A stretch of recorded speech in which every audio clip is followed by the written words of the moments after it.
네. 안녕하십니까. 안녕하십니까.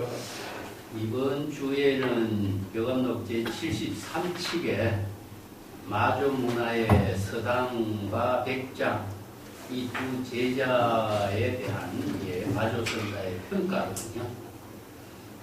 마조문화의 서당 지장선사는 마조문화의 제일 수제자. 원래 이제 지장선사인데 서당이라고 하는 앞에 이름이 붙은 것은 서당 수자라는 뜻입니다. 원래 이제 서당은 선원에 서당과 동당이 있는데 선원에서는 많은 수행자들이 모여 있으니까 당을 나누었거든요. 그래서 서당 수작하면은 서당이 그 조실 다음에 그 가장 뛰어난 지도자를 서당 수자라고 해요. 그래서 마조의 수제자는 서당 지장선사입니다. 그 마조의 비문의 10대 제자 이름에도 제일 첫 번째 등장하는 인물이 서당 지장선사거든요. 근데 서당 지장선사의 문화에 세 사람이 전부 다 신라의 부산 성문의 선생들이에요. 그렇게 서당 지장의 제자들은 신라의 선생들이 마조의 직계 법을 이어서 신라의 부산 성문을 개창한 인물들이죠. 우리가 도의선사라든가 홍측이라든가 이런 분들이 전부 다 서당의 제자들이고, 또 마고 보철선사의 제자로 우리나라의 이제 무주법사죠. 저기 오령의 부산 성문 유명한 선을 전부 다 마조 문화의 법을 이은 사람들에 이어서 부산 성문이 이루어졌거든요. 근데 서당의 제자 가운데 중국의 선성은 한 명 있는데 그 서당의 제자가 중국에서는 그렇게 크게 주목을 못 받은 것 같아요.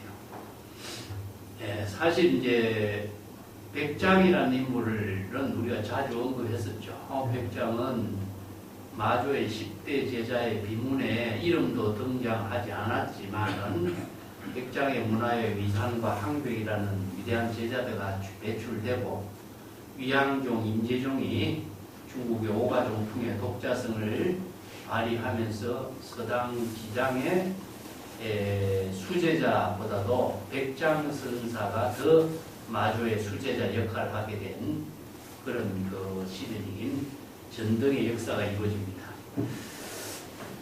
자, 오늘은 마조 문화의 수제자로 주목받고 있는 서당 지장선사하고 백장해선사에 대한 마조선사의 평가, 그 어떤 평가로 이런 선문답이 이루어지는가 하면은 사구백비라고 하는 유명한 질문이 있어요. 본칙본 먼저 읽어보고 수시하겠습니다. 본칙 교재 457페이지에 교감록 제73칙은 마조 도일선사의 문화의 수제자로 서당과 백장의 안목을 평가하는 대화를 전합니다.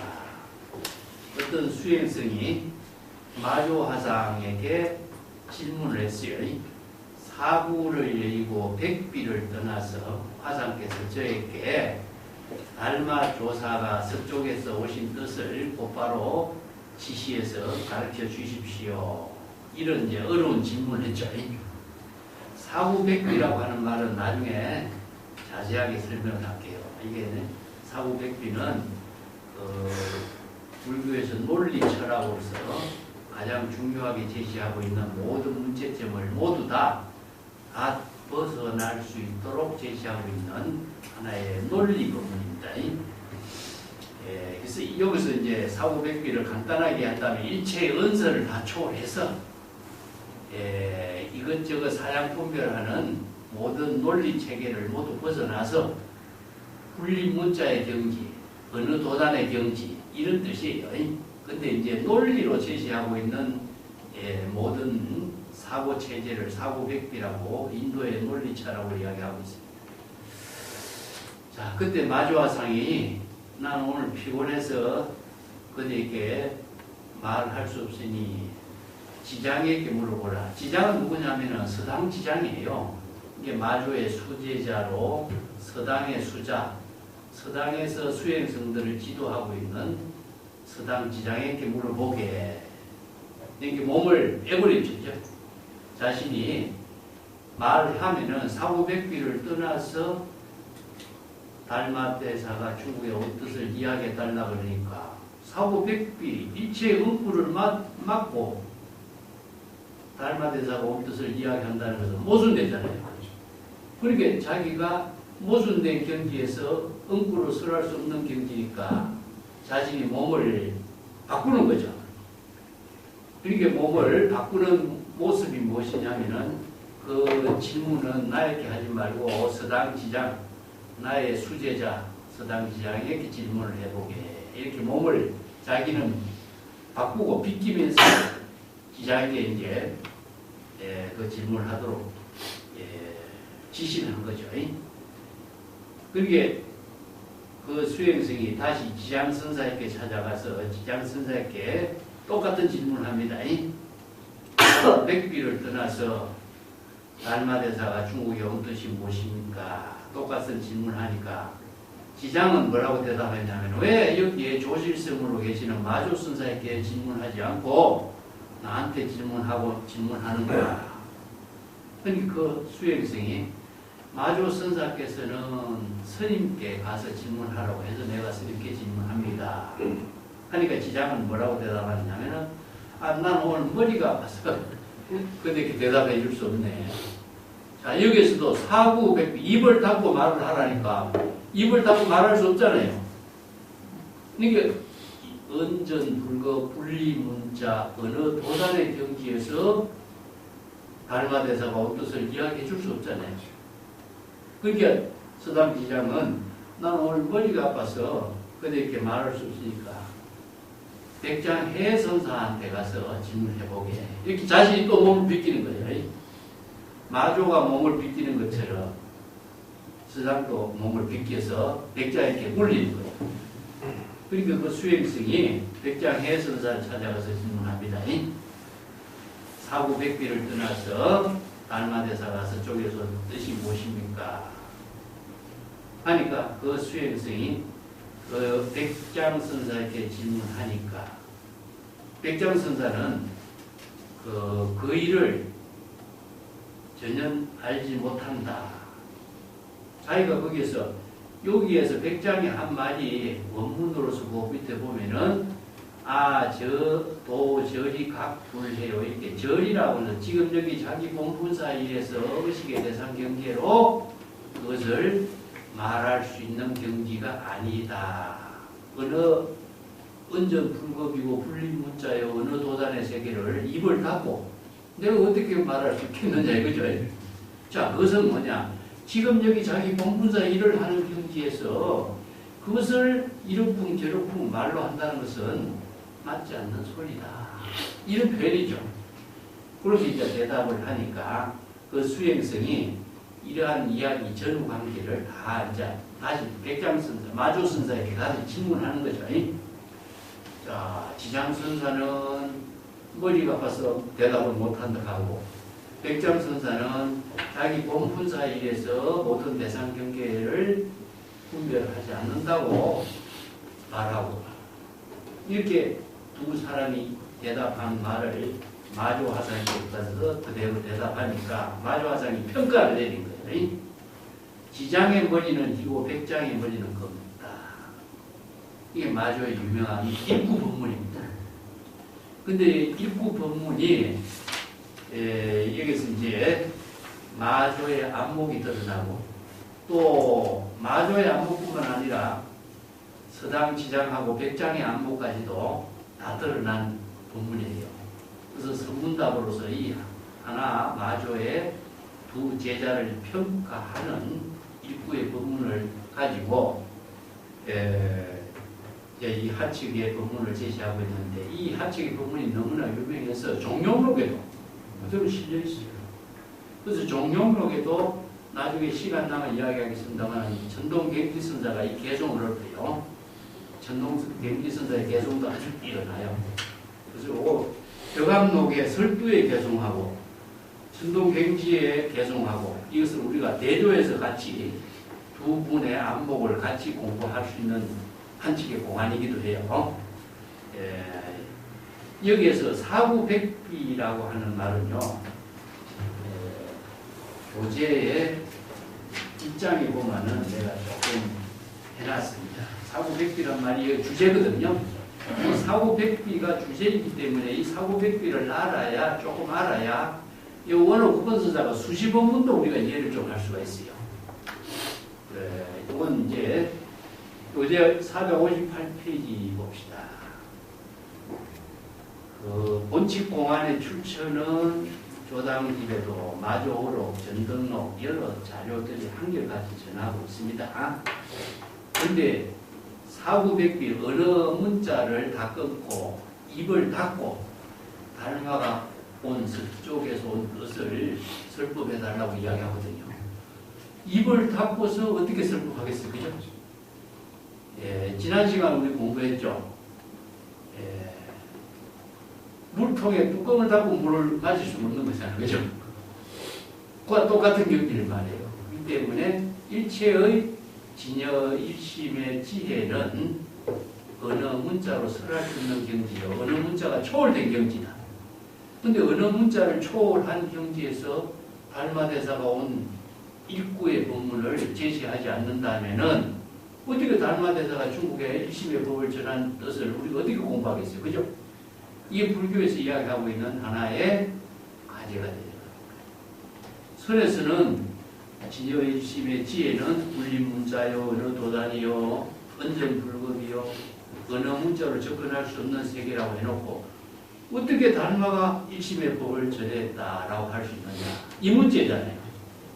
그래서 이제 불교에서 제시하고 있는 여러 가지 법문이에요. 그래서 근본적인 문제는 무엇이냐. 내가 자주 이야기했지만 성천한 반야경에서 진여 일심법은 이연진이라. 우리가 기실론에서 이야기하죠. 이연진이라. 은설상, 용자상, 심연상, 언어도단, 분리문자, 은전불고, 심행처비이 모두 소멸된 경지라. 그래서 성천한 반야경에서 뭐라고 하죠? 법은 어느 문자가 없어. 그런데 부처는 어땠습니까? 어느 문자의 방편을 빌려서 법을 설한 것이 바로 불법의 방편법문이다 이거든요. 이 때문에 본래 어느 문자의 방편으로 법을 설할 수는 없지만 어느 문자의 방편이 아니고는 법을 제시할 수 없고 법을 깨달아 체득할 수 있고 법을 공덕행으로 실행할 수 있는 모든 지혜를 나눌 수가 없잖아요. 그래서 이제 법은 본래 깨달음의 경지인데 본래 깨달음의 경지를 깨닫도록 방편의 언어를 부득이 사용하지 않을 수가 없죠. 그래서 방편의 언어를 빌리지 않을 수가 없죠. 이게 바로 이제 방편의 언어를 빌려서 설할 수 없는 법을 설하는 그 묘지. 그렇기 때문에 설법을 하지만은 설할 수 없는 법을 방편의 언어로 설법했다고 해서 방편의 언어를 우리가 대상 경계로 분별하고 의식한다면은 깨달음을 이루지 못하잖아요. 언어에 속박했기 때문에. 그렇잖아요. 그래서 이 법을 본래 청정한 지혜의 법을 언어를 통해서 그 깨닫도록 하지만 언어를 초월하지 않고서는 본래 청정한 깨달음의 법을 체득할 수 없죠. 그래서 이 과제를 이렇게 설법으로 선문답을 하고 있어요. 그래서 이 문제는 설법의 문제가 있고 본래 면목에 본래 열반은 이체 개공 자성 청정심의 경지를 바르게 법으로서 아는 거하고 그래서 이런 두 가지 문제를 안목을 갖추지 못하면은 한쪽에 치를 칠 수가 있어요. 그죠? 그래서 안목을 갖춘 사람은 본래 법은 청정하고 언어가 초월된 경지지만 임시방편의 언어로서 본래 청정한 깨달음의 경지를 이루고 이체의 언어를 초월할 수 있는 지혜까지도 갖출 수 있어야 된다는 거죠. 그런 경지를 이 선문답으로 대화를 하고 있어요.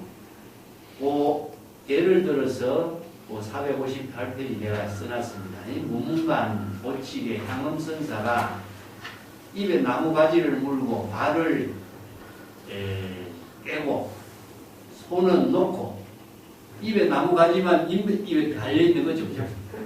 그런 상태에서 조사가 서쪽에서 오신 뜻을 질문을 했는데 질문을 대답을 하지 않으면 어떻습니까? 방편의 지혜로서 설법할 수 있는 능력이 없는 사람이 되겠죠. 그죠? 만약에 거기에서 입을 떼고 말을 하면 어떻게 되겠어요? 나뭇가지에서 떨어져서 죽게 되겠죠. 이 딜레마죠. 그죠?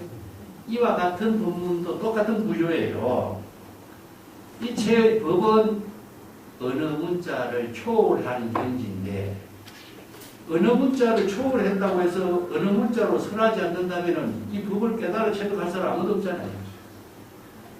그래서 방편의 지혜로 제불이 설법을 했는데 방편의 지혜로 설법한 방편의 어느 가지도 초월하지 않고서는 법을 깨달아 체득할 수 없는 구조죠. 그래서 이게 바로 불교에서 불법을 수행하는 공의 법문입니다. 그래서 반야바라밀의 지혜를 체득할 수 있는 능력을 갖추지 못하면은 아무리 훌륭한 법이라도 그 어느 문자가 자신을 또다시 중생이 되도록 하는 대상 경계가 되는 거죠. 그래서 유명한 법문을 중국 선생들은 우리가 경전에서 설하는 법을 선문답으로 바꾼 거예요. 이게.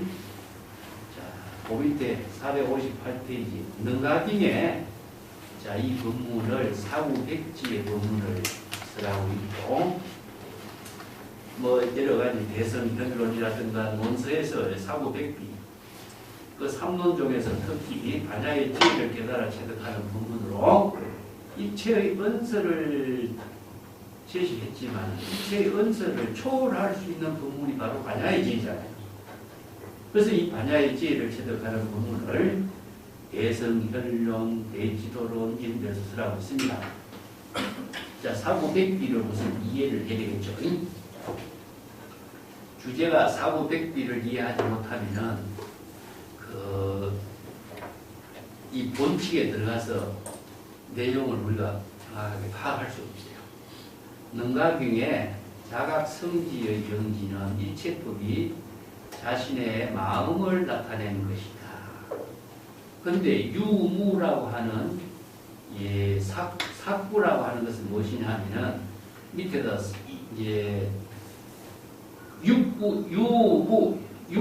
육구라는 것은 말이 있는 것이고 묵구는 말이 없는 것이죠. 그 다음에 비묵구라 있는 것도 아니고 없는 것도 아니야. 그 다음에 여묵구라 있는 것도 아니고 없는 것도 아니야. 요 네 가지 구를 네 가지 골격을 어떻게 썼냐면은 그 밑에 사구백비란 불법의 진실을 밝히기 위해서 일체의 논리 어느 문자를 총칭해서 세운 네 가지 카테고리가 삭구예요. 1, 2, 유, 무죠. 하나라고 하는 것으로 제시하거나 하나라고 한다면은 하나라고 단정할 수 없죠. 또 다른 것이라고. 또 있는 것이라고도 단정할 수 없고 또 없는 것이라고 단정할 수 없다. 이게 어려운 말이죠. 인도인들이 이렇게 참 어려운 언어를 갖고 모든 논의의 중심을 법을 이해하고 법을 깨닫도록 하고 법을 바르게 이해할 수 있도록 수없이 많은 사람들이 이런 논정을 했어요. 예. 예를 들어 칠판에 오늘 가득 써서 나중에 다시 하겠는데 우리가 논의의 대상이 되는 것이 뭡니까? 바로 불교인들이 불성이라는 문제가 나오죠. 그죠? 불성이 그럼 있느냐? 있다 하면은 실체로 존재한다고 이야기되는 문제가 되겠죠. 불성은 실체로 존재하는 것이 아니다. 그럼 없는 거잖아요. 그 불성은 근본이라고 하는 제1의 입장이기 때문에 근본 제1위로 진재라고 이야기할 수 있고 그렇다고 해서 그것이 고정된 실체로 존재하는 진재의 존재라는 것도 없잖아요. 자, 영혼이 있느냐? 영혼도 마찬가지야. 있다고도 할 수 없고 없다고도 할 수 없고 존재하느냐? 존재하지 않느냐? 이 또 문제가 나오죠. 그죠? 그렇기 때문에 있는 것도 아니고 없는 것도 아니고 있다고 할 수도 없고 없다고 할 수도 없고 이것이 네 가지 카테고리를 설정해갖고 논의를 하는 것이 인도의 사고방식이에요. 인도의 유명한 논사들이 뭐 불교뿐만 아니라 인도의 우파사드 철학 논사들도 이런 문제를 갖고 끊임없이 사유하고 진실을 탐구하는 이런 학문이 발전됐어요. 예를 들어 유령이 있느냐? 유령이 있다고도 할 수 없고 없다고도 할 수 있고 있는 것도 아니고 없는 것도 아니고 이 네 가지 골격이잖아요. 자, 그걸 갖고 교재에 내가 써놨습니다. 이 사구백비란 사구를 이렇게 유령이 있느냐, 불성이 있느냐, 신이 있느냐, 이런 깨달음이 있느냐 이것을 하나의 주제로 설정해서 논의를 하는데 있다라고도 할 수 없고 없다라고도 할 수 있고 있는 것도 아니고 없는 것도 아니고 하나라고도 할 수 있고 또 다른 것도 아니다. 이 네 가지 골격을 세워가지고 사물의 존재와 이론을 논리적으로 논증을 하고 분별하고 토론을 하면서 이 문제를 탐구하는 구조체계를 사고라 해요. 그럼 백비는 무엇이냐? 이 네 가지 기본 골격을 가지고 세밀하게 분석해서 하다 보면 백비가 되는데 100가지 실체로 존재하는 것이 아니라는 사실을 불교에서 제시해요. 일체의 모든 것은 왜? 언어로만 이야기하잖아요. 그렇기 때문에 언어로서 이야기하고 있는 것뿐이지 언어는 화나 같잖아요. 실체가 없죠. 우리가 언어로서 모든 진실을 아무리 탐구할지라도 언어일 뿐이잖아요. 논리적으로 이것을 100가지, 1000가지로 분석해낼지라도 결국 언어일 뿐이잖아요. 이게 백비라고 해요. 100가지가 어떻게 나오느냐? 이 사구를 분석하면은 동일한 것, 하나인 것처럼 보이지만 자세히 살펴보면 또 다르게 있고 있다고 말하지만 또 없다고도 말할 수 있는 것이고 그래서 모든 사물은 동일하지만 다름이 있고 존재하는 것 같지만 존재하지 않는 것으로도 볼 수 있다는 네 가지 골격이 나오죠. 그죠? 그래서 이 네 가지 골격에 네 가지가 4, 16이 되죠. 그죠? 그 16에다가 과거, 현재, 미래에다가 3세에 걸치 나누면 48비가 돼요. 거기에다가 과거 이미 일어난 일과 앞으로 일어날 일에 합치면은 96가지 걸비가 돼요. 여기에다가 기본 네 가지 골격을 사구를 합치면은 100이 돼요. 이렇게 논리를 맞춰라. 그렇게 과거, 현재, 미래에다 맞추고 일어난 일, 일어나지 않는 일 여기에도 또 맞추고 이렇게 해서 끊임없이 논의해서 유령이 있느냐, 신이 있느냐, 불성이 있느냐, 깨달음이 있느냐, 열반이 있느냐 우리가 불교에서 이야기하고 있는 모든 문제가 다 주제가 되는 거예요. 이렇게 따지고 하니까 궁극적으로 뭐죠? 일체 법은 하나와 같다. 하나죠, 그죠? 하나는 뭐죠? 금강경에서 설하는 법이 뭡니까? 일체 유의법은 영몽하다. 궁극적으로 이 논의는 무엇이냐? 진실을 탐구하는 하나의 논리적인 과정이죠. 근데 이걸 다른 말 한다면은 일체 법은 언어를 초월하는 것이다. 그래서 진여는 언전 무급이요. 불림문자요. 언어 도단의 세계죠. 그죠? 이게 언어 도단의 경지를 임시 방편으로 제불이 설법한 것은 왜 설법했느냐? 우리가 귀신론에서 유명한 법이 나오잖아요. 여래가 훌륭한 성교 방편을 설한 것은 이 방편 언어를 빌려가지고 일체 중생들을 깨달음으로 인도하기 위한 것이다. 그렇기 때문에 그 취지는 모든 중생이 번뇌, 망념, 차별, 분별심, 생사, 윤회의 고통을 여의고 각자 본래 진여 본성을 깨달아 체득하도록 인도하는 법문을 임시방편으로 설하였을 뿐이다. 이거죠. 그러니까 방편의 언어 그 자체는 지혜를 진여의심의 지혜를 깨달아 체득하도록 설한 견성성구를 이루도록 설한 방편의 언어이지 언어 그 자체는 실체가 없죠. 그렇기 때문에 불교에서는 일체법은 마치 하나와 같다라고 설하는 거예요. 근데 여기서는 이제 많은 사람들이 논리로서 모든 언어, 문자, 사고방식의 논리를 모두 초월해서 이연진영, 이체의 언어, 초월한 경지 거기에서 조사와서 쪽에서 온 법을 설했답니다. 그러니까 다른 말은 입을 막고 조사와서 쪽에서 온 법을 설해달라니까 어떻게 설할 수 있겠죠?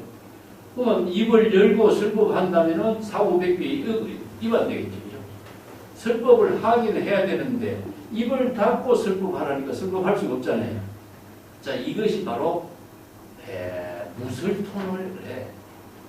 입을 닫고서 설법을 어떻게 할 것인가. 자, 제불은 입을 닫고 설법을 어떻게 했습니까? 서가열에는 입을 닫고 설법 어떻게 했죠?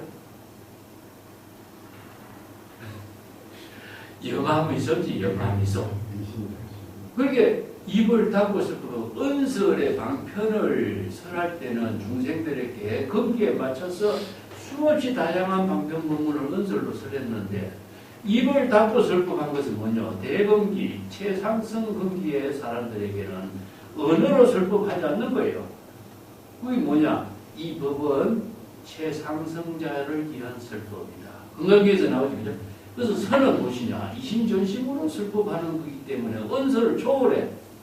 그러니까 언어를 가지고 설법하지 않는 설법이 세조는 뭐죠? 불교에서는 이심전심으로 온몸으로 설법하는 것이 바로 영암미소죠. 그래서 선불교의 특징이 소성과 대성의 모든 방법은 언설로 설했지만 선에서의 이심전심 교회 별전의 설법은 언설을 초월한 설법입니다. 그래서 영암미소 그 법문이 다 언설. 그래서 유명한 앙산이 도리천에 가서 설법했을 적에 세존이 성자 설법하죠. 올라서 아무 말도 하지 않고 앉았다가 내려오죠. 은설 설법이 아니잖아요. 온 몸으로 여시 설법하는 것을 은설을 초월한 설법이라고. 자, 이런 법문을 이제 선에서는 교회별전이다, 이심전심이다 이렇게 이야기하고 있습니다. 근데 여기에서는 이제 그 마조와 두 제자들의 안목을 점검하는 입장에서 이 법문을 사후백비의 법문을 제시하고 있어요. 자, 수시법문을 하고 있습니다. 칠판에 수시법문이 좀 길어요. 그래서 제가 칠판이라 기록할 그 공간이 없이 수시법문을 적었는데, 자, 설법이란 말이 나오죠, 그죠? 설법. 설법이라는 것은 재불교례가 중생들을 생사윤회의 고통에서 벗어날 수 있도록 임시 방편의 언어로 갖고 설법하는 거잖아요. 그런데 이 설법은 뭐라 그랬죠? 설하는 것도 아니고 계시하는 것도 아니다. 이게 재불교례가 계시 오입이라고 했죠, 그죠? 근데 여기서는 법화경에서는 계시하는 거 아니고 법화경에서는 재불교례가 임시 방편의 언설로 법문을 설한 것이다. 근데 이 말은 어디 나오냐? 유마경에 나오는 말이에요. 유마경 제작품에 그 목건년 존자에게 유마거사가 한 말이에요. 그래서 설법의 정의로 주목받는 유명한 구절이 설법은 무설무시요. 청법자는 듣는 것도 없고 대상 경계로서 언설 문자를 얻은 것이 없어야 한다. 이런 말이 이 법문이 유마경에 나와요. 이 법문이 어렵죠. 우리나라에 보면 무설전이라고 하는 데가 딱 한 게 있어요. 무설전이 어디죠? 응? 통로사가 통로사가 아니라 불국사가 무설전이 있어요. 이 무설전에 의해서 이 글 나온 거예요. 왜 설법을 하는데 왜 무설전이라고 할까? 네? 건강경에 해답이 있죠. 설법 어떻게 했는가 그랬죠? 무법 가설입니다. 자, 여기에서 무설이라는 것은 설하지 않는다는 것이 아니라 자기 생각으로 자신의 의견과 자신의 생각과 자신의 견해로 설법해서는 안 된다는 소리예요. 말하지 않는다는 뜻이 아니라 여기에 자기 생각으로 설법하는 것은 설법이다. 이것은 중생심으로 대화하는 거예요. 설법은 자기 생각이 들어가지 않아야 돼. 그래서 무법가설이야. 무법은 뭐죠? 자의식으로, 자기 생각으로. 무법은 공이란 뜻입니다. 공은 무엇이냐? 자의식을 다 비운 상태에서 진여일심의 지혜로 여시설법하라. 그래서 우리가 여시설법을 여시아문을 해야 되겠죠. 그죠? 요걸 다른 말로 바꿔보세요. 설법은 여시설법이다.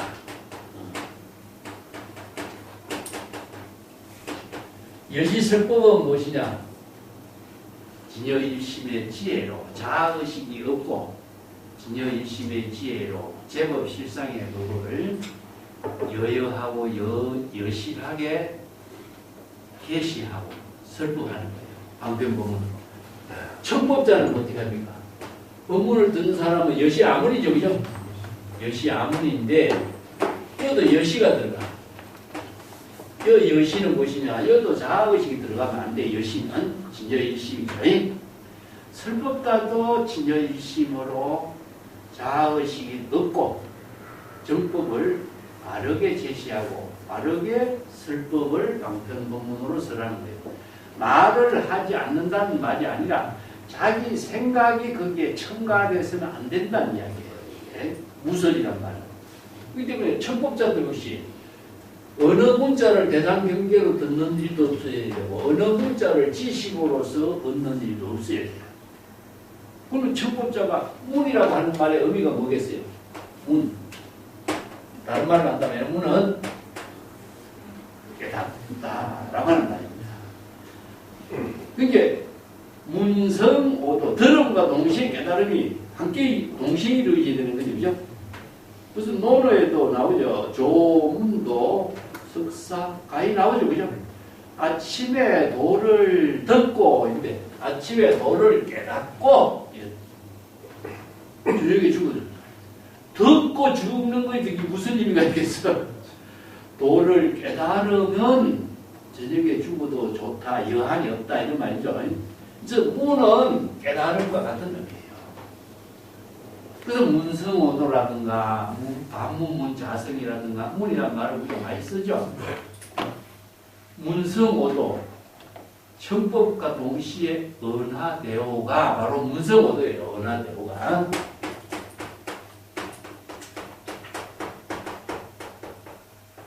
스승의 설법을 듣는 거, 제불의 설법을 듣고 모두 다 안욕따라 삼약삼보리를 이뤘다. 그 문성오도 신수봉행, 수지 독송, 극적이 열애가 전부 문성오도죠. 자기 생각으로 듣게 되면은 어느 문자가 들리고 어느 문자의 자치가 의식의 대상 경계로 남아있기 때문에 그것은 설법을 청법한 것이 아니되고 지식을 듣는 것에 불과하죠. 그래서 경전의 법문은 설법자도 자아의식이 없고 청법자도 자아의식이 없기 때문에 어느 문자로 듣는 것도 아니고 어느 문자로 자기가 이해해서 지식으로 남아있는 것도 아니라 이게 무소득이 됩니다. 무득은 무소득이죠.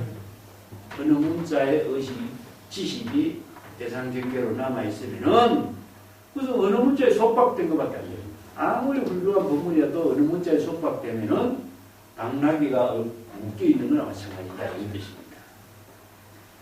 그래서 경전의 법문을 설법자는 자아의식을 비우고 청법자도 자아의식을 비우고 여시설법 이런 말이죠. 그죠? 그니 대성의 설법은 무명무상 절일체의 경지가 되어야 된다. 그게 바로 법성의 지혜를 이루는 설법, 청법이 되어야 된다는 뜻이죠. 그래서 일미평등의 법을 이루는 것을 대성의 설법이라고 합니다. 수보리가 자선하고 있는데 제섭천이 꽃비를 내리죠. 훌륭한 설법을 해줘서 이렇게 꽃비를 내립니다. 나는 설한 적도 없고 가만히 앉아있는데 어떻게 그러냐. 설하지 않는 것이 바로 설하는 겁니다. 그래서 무설무문하는 일심의 지혜가 작용하는 것 자체가 바로 이것이 설법이다. 이런 의미로 이제 무설, 무시 이렇게 무문 이렇게 표현하고 있어요. 그래서 대성의 법문은 일미 평등의 법이기 때문에 설법자나 청법이나 불의가 돼야 돼요. 불이이되어가 돼야 돼요. 이게 이심전심이 이루어져야 하는 거죠. 근데 소설의 설법은 어떻게? 소설의 설법. 재물이 설법한 것을 아란에 전부 다 듣고 깨달음을 이룬 경지가 자치가 남아있죠. 그래서 소승의 설법은 법문을 대상으로 듣는 거다. 이게 재물연회가 설법한 법문을 따라서 그 법문에 맞춰서 자기가 생활하고 있잖아. 그게 바로 팔정도의 법문이다. 그래서 내가 말가라고 이야기했죠. 길을 따라가는 거예요. 그런데 자 여기서 이미 설법을 했다면은 이미 무설무시가 되는데 어떻게 설하지 않는다고 하느냐. 오늘 우건선사가 수행자에게 문제를 제기해요. 설법을 한 것을 무시무설로 설법을 했다고 했는데 왜 이걸 불설이라고 어찌 불설과 같으냐, 설하지 않는 것과 같으냐. 청법 역시 무문무덕이라고 청법을 이야기했는데 어찌 듣지 않았다고 이야기하느냐. 이런 문제가 나오죠. 그죠? 자, 이 문제를 위의 문제와 반대로 수행자들에게 이 문제를 잘 참고해봐라. 청법과 설법의 의미가 진정 어떤 의미가 있는가. 대성의 청법과 설법을 바르게 안목을 갖추도록 하라. 이런 의미로 이제 이런 문제 제기를 해주고 있어요. 설하면서 무설무시라고 한다는 것은 불설을 설하지 않는 것과 같고, 청법을 하면서 듣지도 않고 얻은 것이 없다고 한다면은 어찌 불청과 같다고 할 수 있겠는가. 이런 문제 제기를 해요. 근데 자주 이야기하는 것처럼 문을 쫓아 들어오는 것은 진정한 보배가 될 수 없죠. 그 문을 쫓아 들어오는 것은 어떤 문이죠? 육권의 문을 쫓아서 설법하던 목소리라든가 법문이라든가 언어나 문자가 남아있다면 그것은 진정한 자신의 지혜를 이루게 하는 보배가 안 되죠. 그렇기 때문에 아무리 훌륭한 법문이라도 육권의 문을 통해서 들어온 것은 보배가 될 수 없는 거죠. 그렇기 때문에 청법자가 바로 들음과 동시에 깨달음으로 이루어진과 동시에 언어 문자가 소멸이 없어져야 되는 거예요. 언어 문자가 남아있으면 육권의 문을 쫓아 들어오는 것밖에 안 되니까. 그래서 이제 아무리 훌륭한 입구의 법문이라도 입구의 법문에 속박되면 은설에 속박된 중생이 된다. 입구에 분명히 깨달아 체득한다면 재불의 경지도 초월한다. 그래서 입구요연 초배국이라고 우리가 정도가 자주 이야기했죠. 그죠?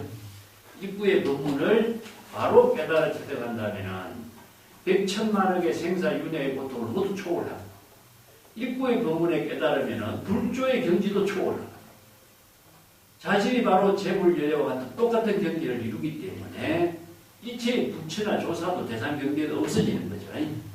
그런 경지를 입구 법문을 통해서 여시아문해서 깨달음을 이룬 경지를 체득해야 된다. 그런 의미로 무설무시 이런 표현을 합니다.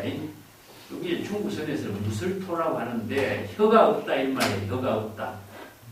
혀로 말하는 것은 언어 문자인데 진여법신의 지혜의 설법은 언어 문자 언서를 초월한 경지다. 이런 의미로 이제 무설토 이런 말을 씁니다.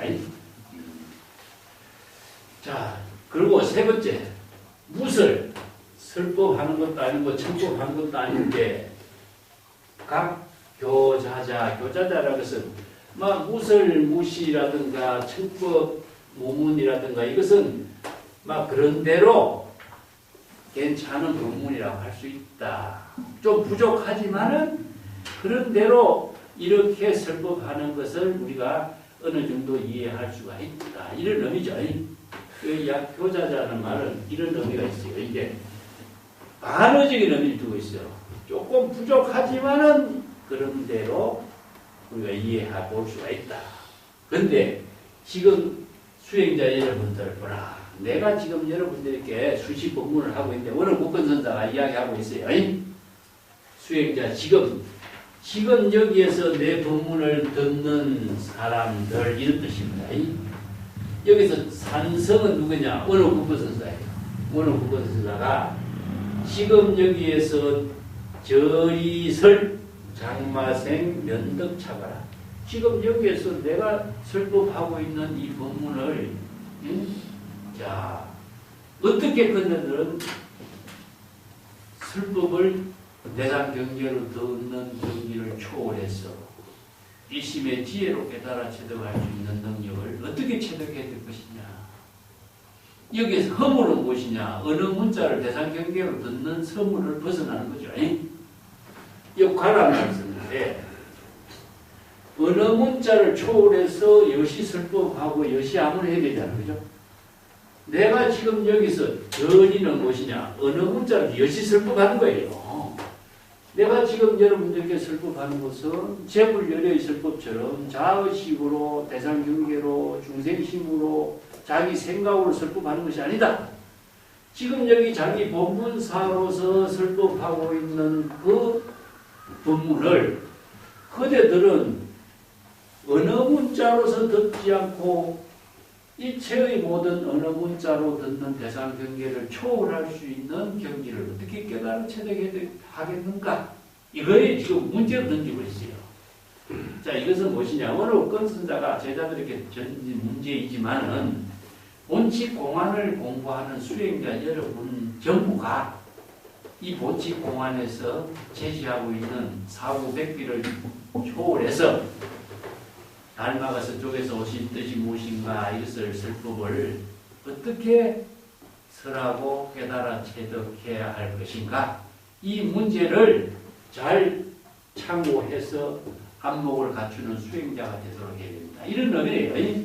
이어서 허물이라고 하는 것은 무엇이냐. 어느 문자를 대상으로 이해하거나 은설 문자로 소리로 듣는다거나 의식의 대상 경계로서 이 법문을 설하고 듣는 것이 있다면 이것은 전부 다 중생심이 되겠죠. 설법은 자기 본분사의 지혜로 설법하는 것이기 때문에 이 설법의 허물을 중생심으로 듣지 않고 일심의 지혜로 깨달아 체득할 수 있는 능력을 그대들은 어떻게 체득 안목을 갖춰서 체득해야 될 것인가. 자, 그런 경지를 부투관 안자라고 합니다. 이체의 모든 관문을 다 꿰뚫어낼 수 있는 안목을 갖춘 사람 이런 뜻입니다. 이 관문이라는 것이 뭐겠죠? 우리가 무문관 하면 무문의 관문이죠. 그죠? 어느 문자를 초월하고 일체의 차별 분별을 은설 사후백비 어느 문자를 초월할 수 있는 관문 이게 일체의 개공의 경지를 깨달아서 반야의 지혜를 이루는 안목을 갖추는 사람 이런 말이죠. 관은 어떤 관자죠? 반야의 지혜를 구족할 수 있는 관문. 자, 일체의 은설은 하나와 같은 것이요. 언어를 사용해도 언어를 초월하는 경지. 이게 바로 문의 문입니다. 문이 없는 문이라고 하는 것은 문을 방편의 언어를 제시했지만 방편의 언어가 고정된 실체의 문이라는 것은 없어요. 그렇기 때문에 고정된 실체의 문이 없기 때문에 언어를 다 비워야 되겠죠. 그죠? 이게 이는 견언이라.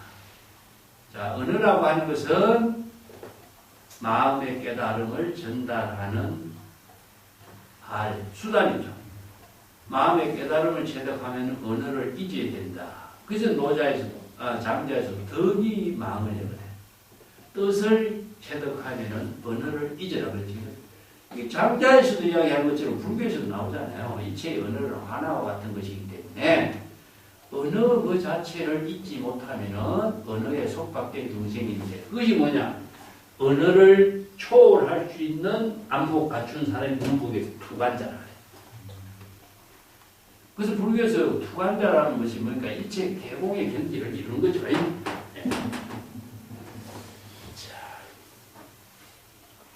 자, 지우고 항상 불교에서 경전에서는 공이란 법문을 많이 했지만은 선에서는 이 공의 법문을 잘 안 써요.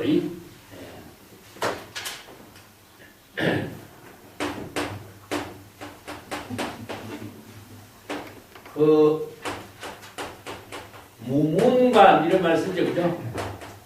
무문관 했을 때 이 관문은 무엇이냐? 문이 없는 문이라고 하는 것은 어떤 관문이겠어요?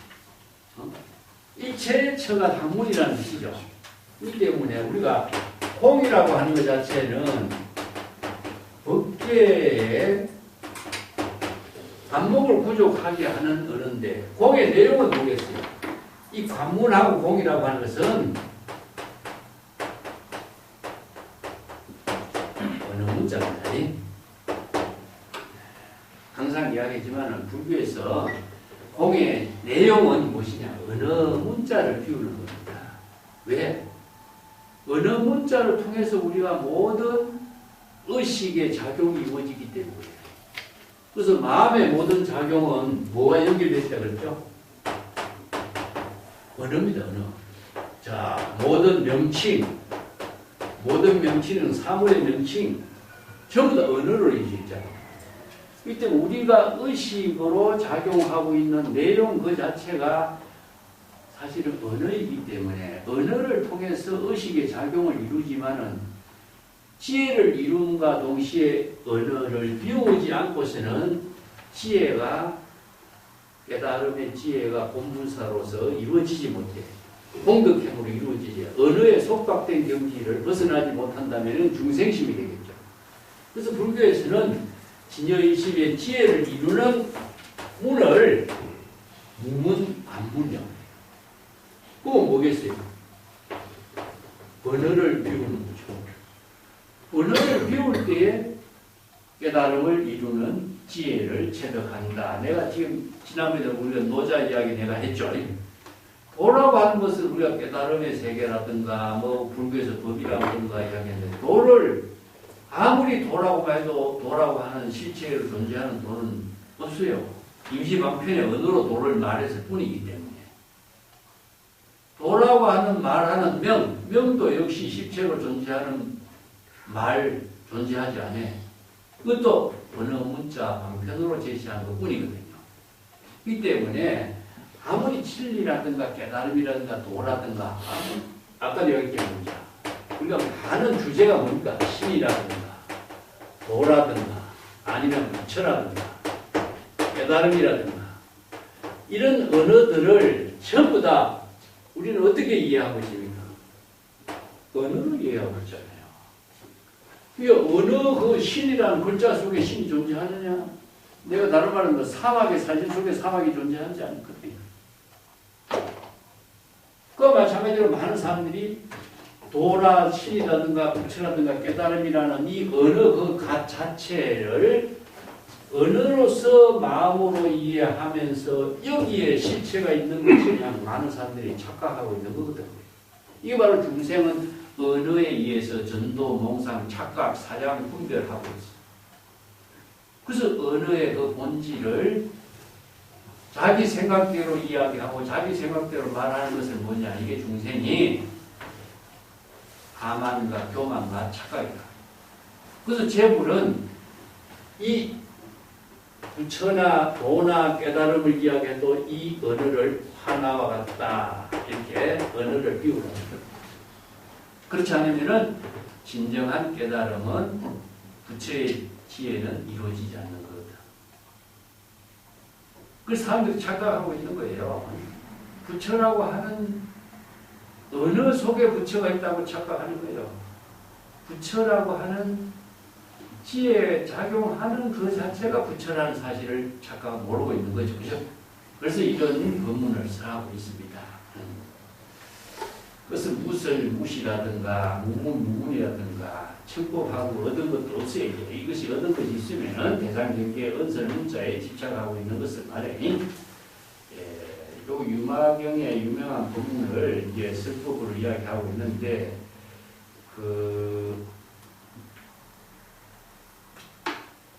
유마경에서는 뭐라고 했냐면은 마술사가 흑개비에게 설법하는 것과 같이 하라.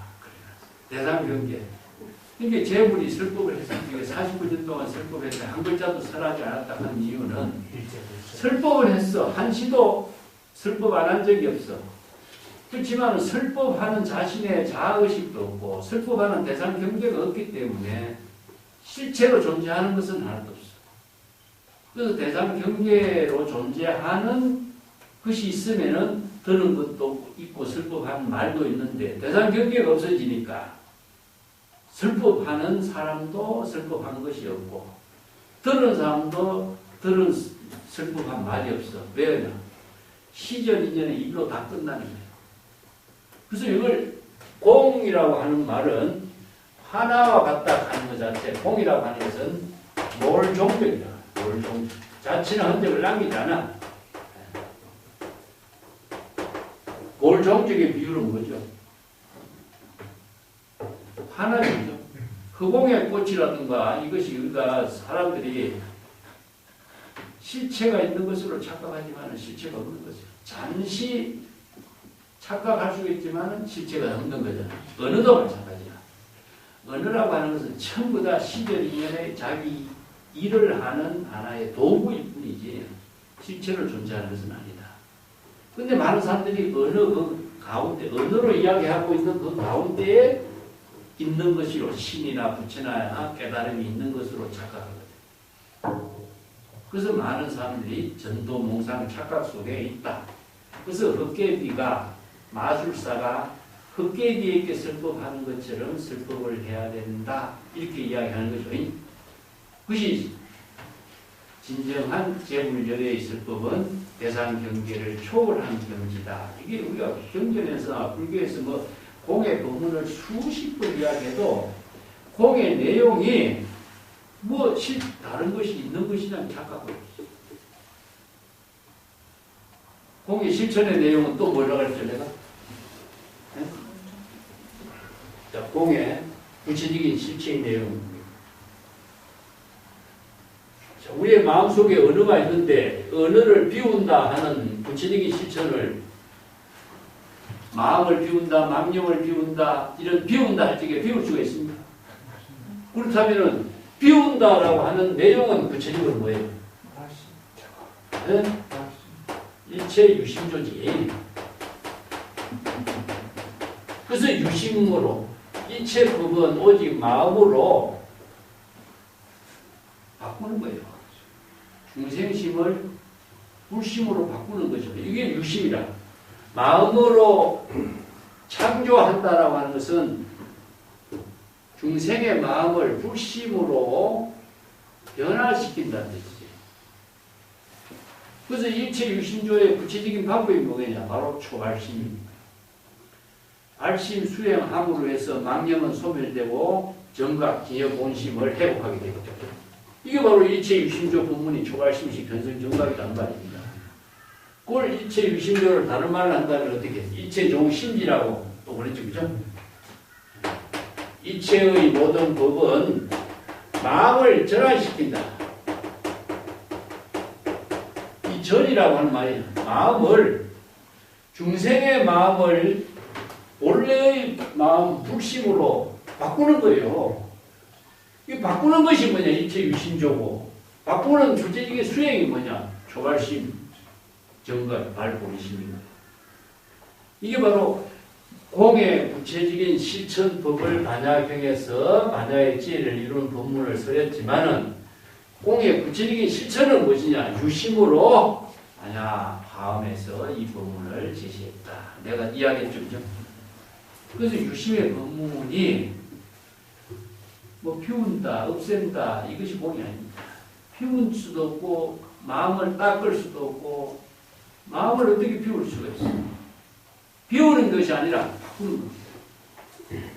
중생의 마음을 본래 청정한 진여 본심으로 바꾸는 것, 되돌아가게 하는 거죠. 이걸 귀라든가, 뭐 반자라든가, 아무문자성이라든가 이런 말로 사용하고 있는 언어들이죠. 이게 선성들이 이런 법문의 내용을 잘 알아서 바로 이것을 그 인도의 경전의 논리적인 법문을 구체적인 생활의 방편의 언어로서 전부 다 바꾸니까 선문답이 이렇게 만들어진 거예요. 이게 중국 선수들이 얼마나 뛰어나. 내가 지난번에도 우리가 노자 공부하면서 이야기했죠. 왜 인도하고 중국하고 그렇게 기원전 5세기, 6세기 전후에서 인도에서는 불교, 중국에서는 노장자가 제자 백과가 아마 등장합니다. 노자 일장의 문제하고 불교에서 제시하고 있는 법의 문제하고 구조적인 문제는 거의 같아요. 같은데 노자는 논리가 없기 때문에 이것을 이제 해석한 사람마다 많은 문제가 이제 있어서 여러 가지 문제가 발생하고 바르게 보지 못하는 문제가 많이 발생한 거죠. 근데 어찌 그 구조적인 문제가 같으냐 이거죠. 도하고 명이라고 하는 것이나 불교에서 이야기하고 법이나 방편법문이나 구조적인 문제는 똑같아요. 이 자연의 지혜를 통찰력으로 보는 세계가 그 당시에 똑같은 입장을 제시하고 있다. 그런데 인도에는 논리적으로 제시했고 중국에는 통찰적으로 직관적으로 제시했다. 이 차이라고 나는 보고 있습니다.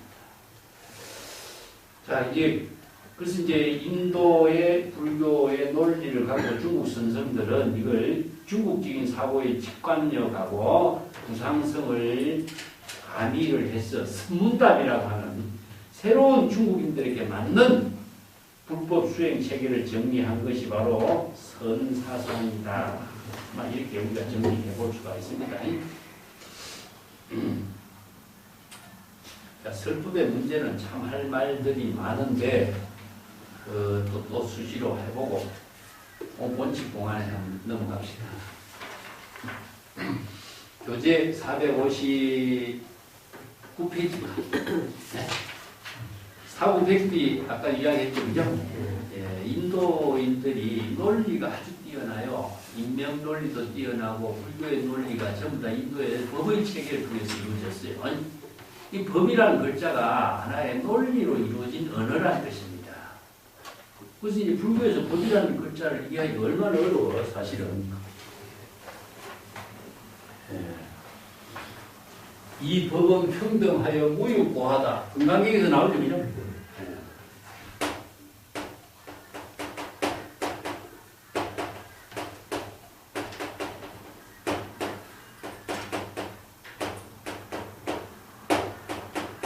그래서 이 평등법이라고 하는 것 자체가 고하라고 하는 차별이잖아. 평등은 뭐야? 이 법이 평등하다는 것은 여여, 불이, 이력 이런 말과 같은 말입니다. 그래서 여여 평등은 무엇이냐? 진여. 그래서 이걸 평등한 것을 불교에서는 참된 본래 그대로 이렇게 해서 진여란 말을 써요. 그래서 이제 진여란 말을 다른 말로 한다면은 가고 오고 하는 것이 없기 때문에 평등한 진여를 열애라고 표현한 거예요. 자, 열애, 진여 이것을 법의 다른 언어로 쓴 거예요. 이걸 또 이제 여시 같은 것이니까 여시, 여법 또 다른 말로 한다면 여실. 자, 전부 다 이런 언어가 전부 다 진실을 표현한 말인데 진실을 실상이라고 표현해요. 그래서 경전에서 설하고 있는 이런 언어들이 전부 다 이 법을 중심으로 해서 여러 가지 표현을 달리한 거예요. 뭐 진제, 실제, 실상, 법상, 진상, 뭐 법성 전부 다 이런 언어들 연회장, 불성 전부 다 이 법을 중심으로 해서 표현된 언어들이에요. 자, 여기서 법이라는 글자는 단순한 하나를 딱 제시했는데 이 법의 내용을 쓰라고 했죠. 그죠? 진실하고 진실한 실상이고 여시, 열애, 진여고 전부 다 여여, 불이, 여법이 전부 다 법을 설명한 언어로서 하나가 이루어진 것이 불교 경전에서 다양하고 논서에서 사용하는 거예요. 그래서 이 법은 무엇이냐? 궁극적으로 진여, 일심법이다. 진여 일심이 여법하게 지혜로 이루어지는 법이다 이겁니다. 어떻게 이루어지겠어요? 고하의 차별이 초월한 평등으로 이루어집니다. 이게 불교에서 법이란 글자를 하나 딱 제시해놓으니까 자, 이 법은 어느 문자가 없는 경지요. 불림 문자예요. 그래서 기실론에서 이것을 이연진여라고 표현한 거예요. 어느 문자를 초월한 경지니까. 그래서 이 법을 가지고 바르게 이해하도록 많은 논서가 만들어지고 기실론이라는 책에서 이것을 다시 조합해서 법의 구조 체계, 법의 내용, 법의 수행 체계를 체계 정립을 한 것이 바로 이제 중국인서 많은 논서가 나오게 된 거죠. 이 법이라는 글자가 얼마나 어려워, 그죠? 근데 법이라는 것이 논리 체계예요, 논리. 근데 중국 사람은 뭡니까? 이것을 뭐라고 말할 수 없어. 천지 이전에 이루어졌는데 그 뭐라고 이름 붙일 수 없기 때문에 임시로 도라고 표현했다. 뭐 이 도가 위대하기 때문에 대라고 이야기했다. 이렇게 하면 몇 가지 칭호를 갖다 붙여. 근데 임시로 붙인 이름이잖아요, 이것도. 그죠? 근데 언어를 우리가 사고의 힘의 만법이 지혜로 이루어지고 있고 일체의 차별, 분별심을 초월한 경지에서 진여 자연, 무의 자연의 세계가 생명의 작용으로 이루어지고 있는 그 실상을 우리가 사유를 해, 통찰적으로 사유를 했지만은 그 사유했던 그 내용을 이런 도라든가 법이라든가 이런 언어로 제시하지 않는다면은 어떻게 우리가 이 도를 같이 이해하고 깨달아서 갈 수 있겠어. 궁극적으로 방편의 언어잖아, 전부 다. 그래서 부득이 방편의 언어로 제시한 글자가 무엇이냐? 법이나 도다, 진여다 이런 언어들이에요. 이 언어는 궁극적으로 이 법이나 도를 깨닫게 하게 한 임시 방편이지 이 언어 그 자체를 사용해서 언어를 벗어나지 못한다면 이 언어가 또다시 자신을 얽어매는 대상밖에 안 된다는 거죠. 그래서 이제 법이라는 글자를 제시했지만 이 법을 모두 다 벗어나도록 공의 법문을 불교에서 설하지 않을 수가 없어요. 근데 중국에서 노자 같은 데서는 이 공의 법문이 없거든. 그렇기 때문에 도를 어떻게 실행해야 되냐. 무의로 실행하라고 했어요. 무의로. 자, 다른 말을 한다면은 조작된 중생의 욕심을 하지 않고 조작된 마음을 갖지 말고 무의의 경지에서 도를 이루도록 한 거예요. 공이란 말은 안 써요. 없으니까. 논리가 없으니까. 그래서 중국 선생들도 무의가 도다. 노장자의 언어를 갖고 중국인들이 이해할 수 쉬운 언어로서 무의, 무사, 무심 이런 언어로 가지고 공의 영상을 대변해 주고 쓰고 있는 거예요.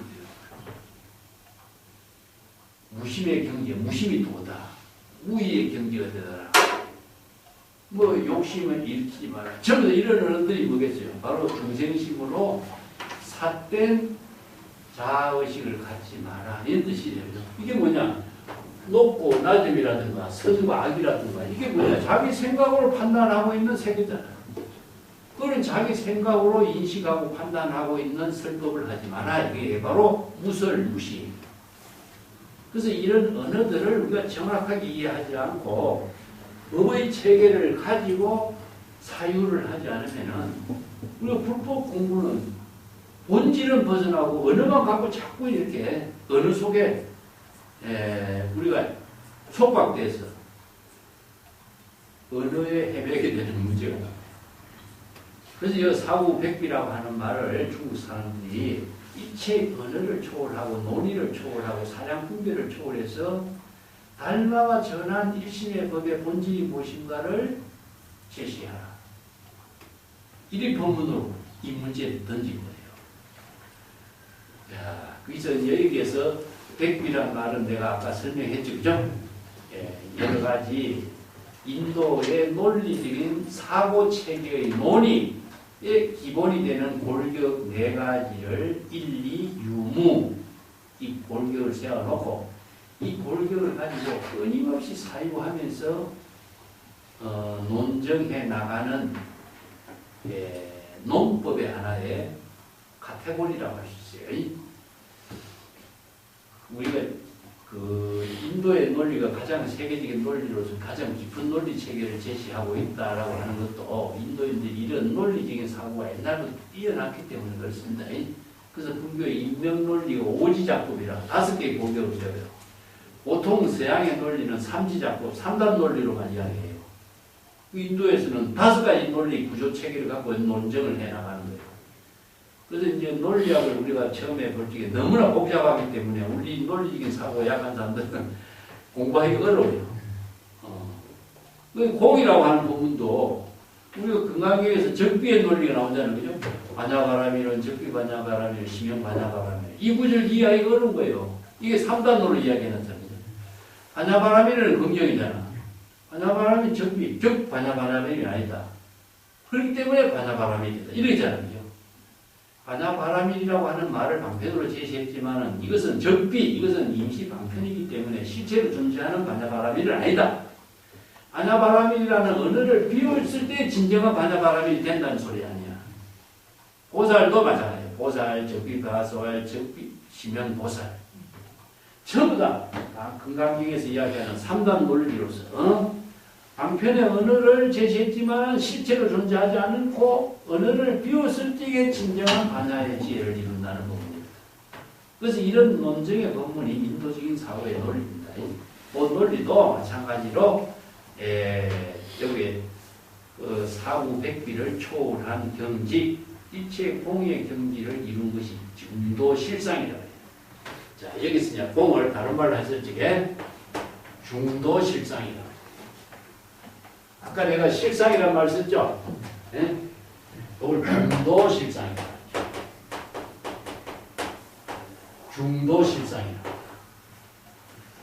중도실상의 논리가 가장 잘 설명 잘 되는 것이 뭐냐면은 환경의 중유란 말이 나옵니다. 중유. 내가 잘 됐죠, 그죠? 유만경에도 이런 법문이 있어요, 그죠? 이 마음은 안에 있는 것도 아니고 바깥에 있는 것도 아니고 중간에 있는 것도 아니다, 이런 뜻입니다. 자, 이 중유는 무엇이냐? 배가 차 안에 있는 것도 아니고 피 안에 있는 것도 아니고 강 중앙에 있는 것도 아니다. 그럼 어디에도 있지 않죠, 그죠? 이것을 바로 무주라고 해요. 무주. 그래서 건강경에서 우주의 근본에서 응무소주 이생이시라고 해요. 이체 이곳 저곳 가운데 어느 곳에도 머무르지 않고 어느 곳에 집착하지 않고 어느 대상 경계도 초월한 경지에서 신여 본심의 지혜로 지금 여기 자기 본분사의 지혜로운 삶을 살아라 이 말이에요. 그 순서들은 뭐라고 그래요? 지정, 개사, 지금 여기 자기 본분사의 일. 딱 이 한마디로 정리하잖아요. 그죠? 인도에서는 논리로 설했지만 중국인들은 지금 여기 자기 일을 하는 그것으로서 중도의 실상의 세계를 이루도록 하는 거예요. 이게 중국인들의 사고는 논리보다는 현실성입니다. 구상성이라는 거예요.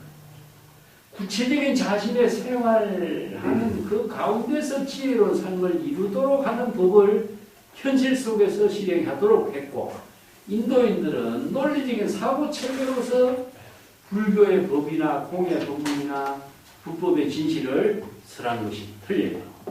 이게 인도는 논리의 법문이란다면 중국은 현실 생활의 종교로 지혜로운 삶을 이루는 종교로 완전히 바꿨죠. 이게 바로 중국인들이 갖고 있는 그 현실성과 구상성의 문제라.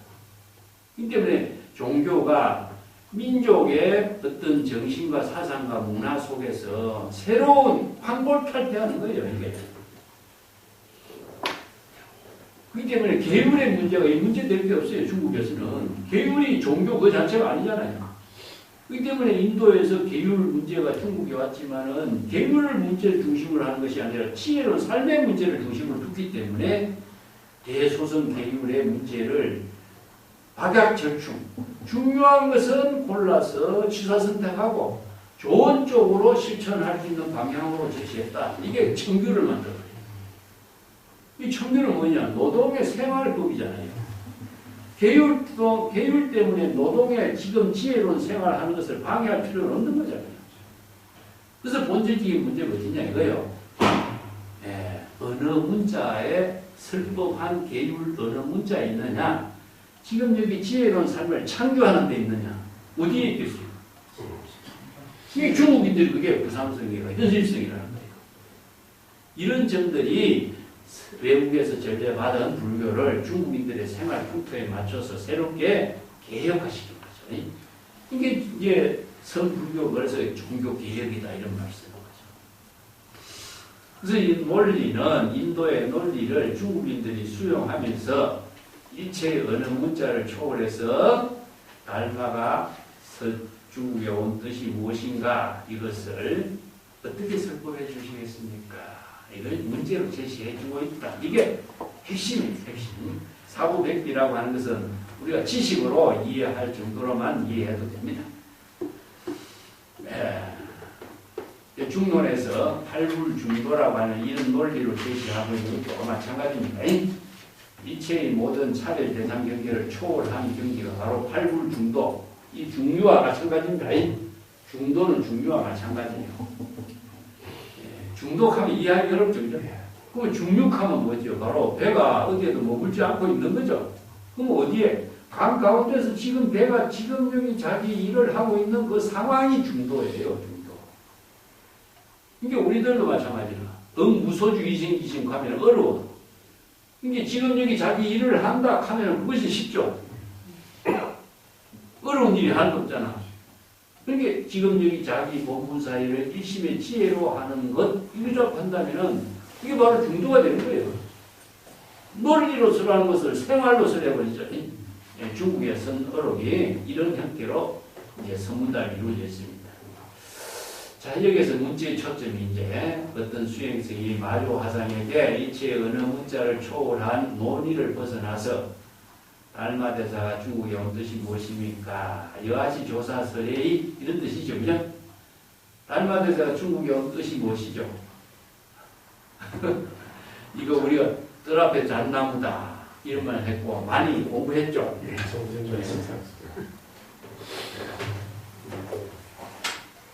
이게 바로 제법 실상을 중국 사람들이 이렇게 표현해요.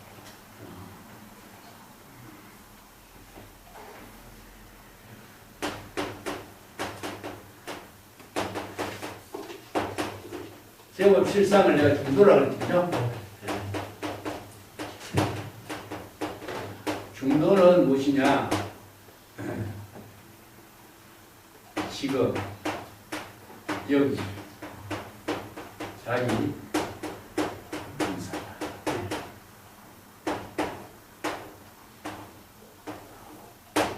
자, 이게 무주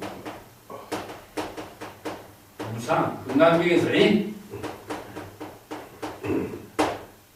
무주 무상 무명 절 일체의 경지지. 그러니까 자기 일심으로 이런 표현이죠. 일심으로 자기 본분사 일을 하고 있는 것 이런 의미가 되겠죠. 그죠? 이 때문에 이걸 이제 조주는 뭐라고 뜰 앞에 잣나무다 했죠. 그죠? 잣나무가 일체의 모든 대상 경계에 대한 의식을 안 하잖아요. 외부의 힘에 의존해서 존재하고 있지도 않잖아요. 그죠? 그래서 잣나무는 항상 지금 여기 자기 자체의 생명으로 작용하고 있는 삶을 살고 있잖아. 이게 바로 지금 여기 자기 본분사라는 잣나무에 대한 이걸 다른 말 한다면 뭐냐? 수류 물이 남의 힘에 의해서 흘러가지 않잖아. 그 중국인들은 자연 법위의 도를 수류학이라고 표현해. 그 물은 어떤 역할을 하고 있습니까? 항상 위에서 낮은 곳으로 흐르지. 이 불변의 법칙성에 의해서 자신의 삶이 존재하고 있는 거예요. 항상 흐르면서 끊어지지 않아. 흐르면서 스스로 더러운 오염된 것을 정화시키는 작용, 자체 정화를 하고 있어.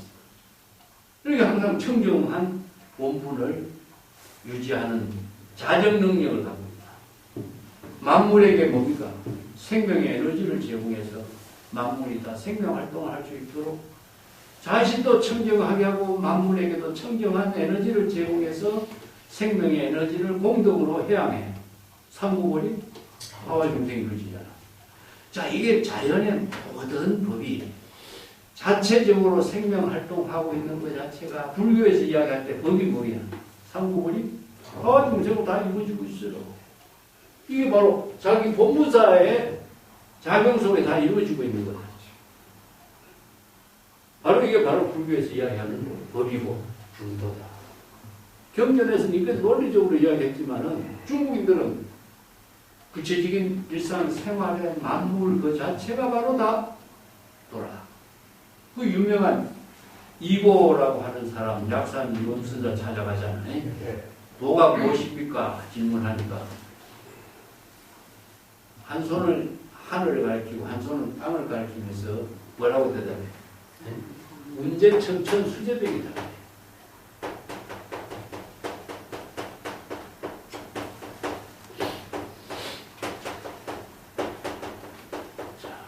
구름은 하늘에 있고 물은 물병에 있다. 그렇죠? 지극히 당연한 이야기잖아. 물고기는 물속에 있고 새는 허공을 나는 것이구나. 똑같잖아. 지금 여기 자기가 살고 있는 환경, 시절, 인연의 공간을 떠나서 생명활동을 하지 않는 존재는 아무것도 없어. 그게 바로 도의 세계다. 이게 바로 법의 세계다. 거기에 생명활동하는 그 자체를 바로 법이라고 하고 도라고 이야기했을 뿐이다. 이거죠. 그게 바로 이제 불교에서 이야기할 때에는 중도다, 무명무상, 제일체다, 아상인상, 중생상을 다 초월한 경지다. 이렇게 여러 가지로 설법한 거예요. 새가 자기 본부사 일을 하는데 아상인상, 중생상이 어디 있어? 나무가 지금 자기 본부사의 지혜로운 삶을 사는데 아상인상, 중생상이 어디 있겠어? 똑같은 얘기죠. 그것을 다 이렇게 중국인들은 현실성에 있는 제법 실상의 세계를 여실하게 제시하고 그 세계를 법의 본질로 제시하고 설법하는 거예요. 이 중국인들이 갖고 있는 부상성이라는 구체적인 사물의 모습을 보고 제법 실상의 세계를 깨달아 체득하도록 지시하는 법문이에요. 자, 여기서 달마대사가 쪽에서 온 뜻을 굳이 말을 해야 되겠어요? 말을 하지 않아도 제법 실상의 세계를 보고 깨달도록 하는 거죠. 지금 여기 자기 일을 하는 것 자체가 바로 달마대사가 서쪽에 온 뜻이다. 달마대사 또 마도는 뭐라고 그랬어요? 그 서장에게 가서 물어보라. 지시한 말이지, 그죠? 그게 바로 지금 여기 자기 일로 하고 있는 거잖아. 그런 것을 전부 다 여기서 구체적인 생활 하나하나 속에 이루어지고 있는 법문이다.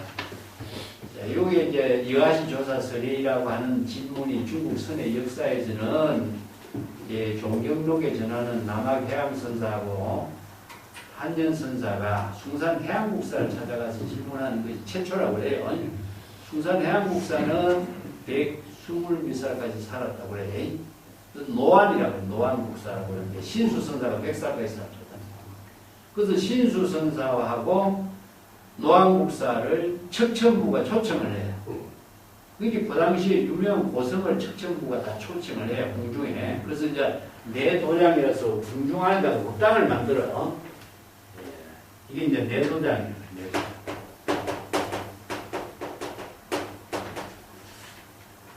궁중 안에다 법당을 설치하면서 내도장이라는데 척천부가 얼마나 고성들을, 훌륭한 고성들을 우리가 현수 법장 같은 사람이라든가 정토종의 도작이라든가 이런 고성들을 다 초빙하는 거예요.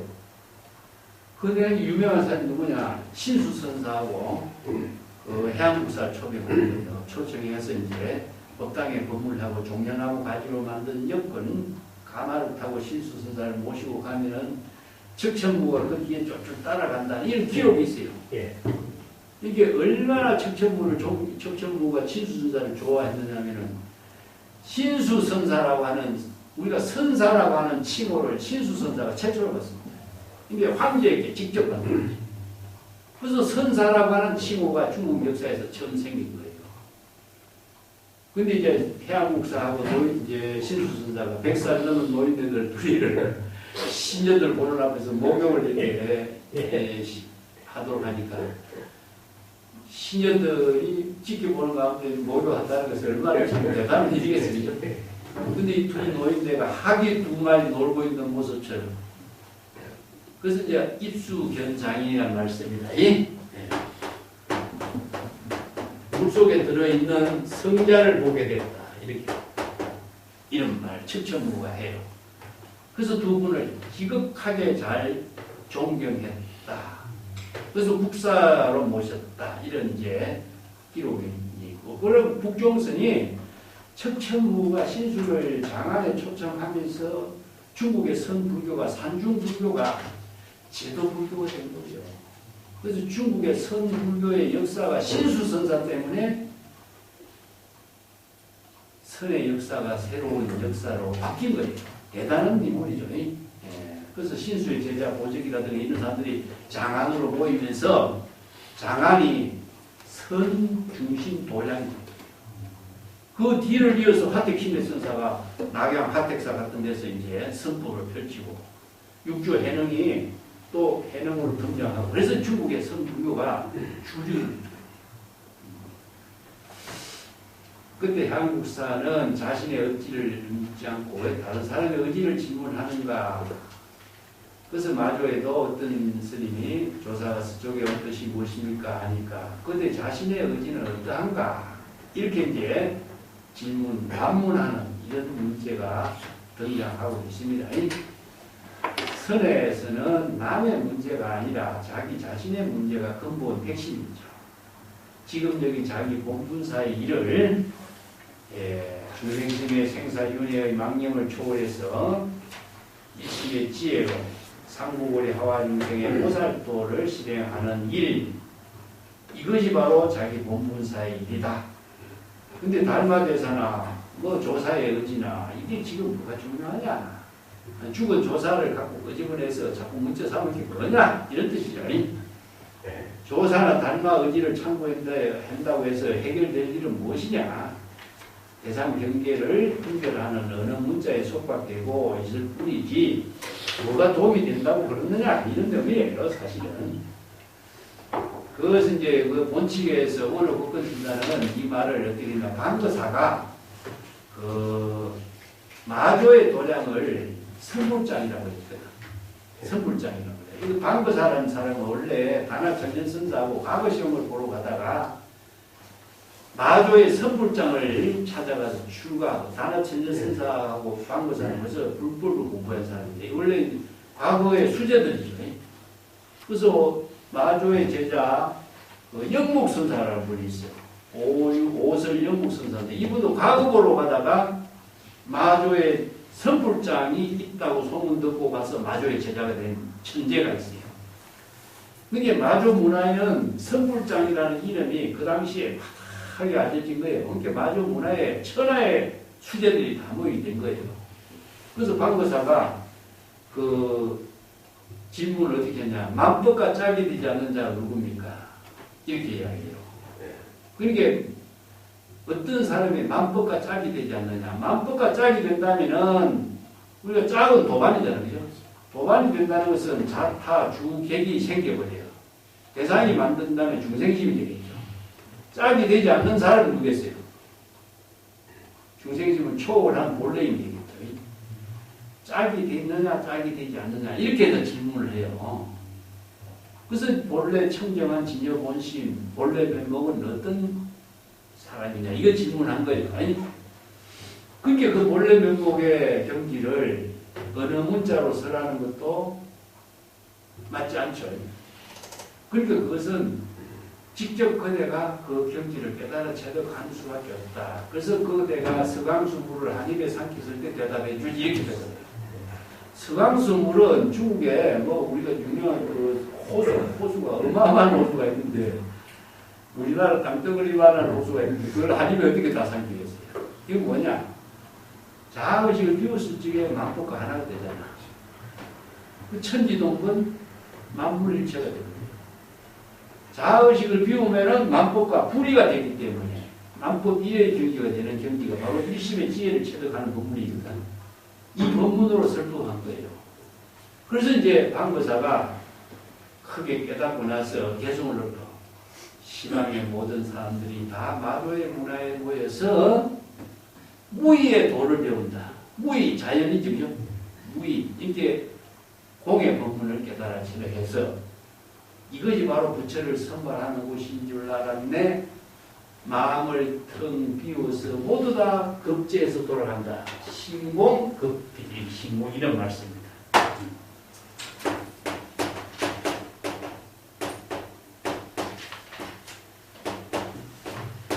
이 유명한 배송이 급제 간 데가 선불장에 모여서 급제를 해서 되돌아간다 이렇게 했어요. 마음을 텅 비우고 급제라는 것은 과거에 급제하는 걸 말합니다. 마조의 도량이 바로 선불장이라는 곳인 줄 알았다. 이 마조의 도량에 모인 모든 사람들이 마음을 텅 비우고, 마음을 비운다는 말 아까 뭐라 그랬죠? 어느 문자를 텅 비우는 거죠. 그죠? 어느 문자의 모든 대상 경계를 텅 비우고 깨달음을 이루어서 다 진여 본심의 지혜를 깨달아 체득해서 다 본래 면목을 깨달아 체득해서 되돌아가는 이 개송을 읊어요. 그래서 유명한 그 방거사의 개송에서도 마조의 도량이 바로 선불장이다. 그래서 세속에서는 성과라고 하는데 여기서 선불장이다 이런 표현을 쓰죠. 근데 무의법이죠. 무의법. 무주, 무상, 무의법이라. 그래서 이제 무주, 무의의 경지를, 진여의 심의 지혜를 깨달아 체득해서 부처의 지혜를 이룬 경지를 무의법이라. 그리고,